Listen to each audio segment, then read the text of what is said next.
Guys, may sinasabi si nanay. Ngayon, eto, pakinggan nyo. Ha.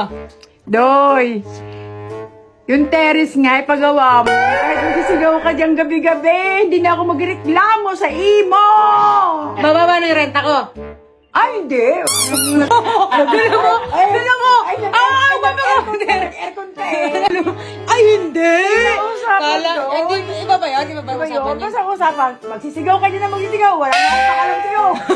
Basta, bigyan mo lang ako ng papagawa ng terrace. Oh, sige. Bababa na renta ko. Hindi.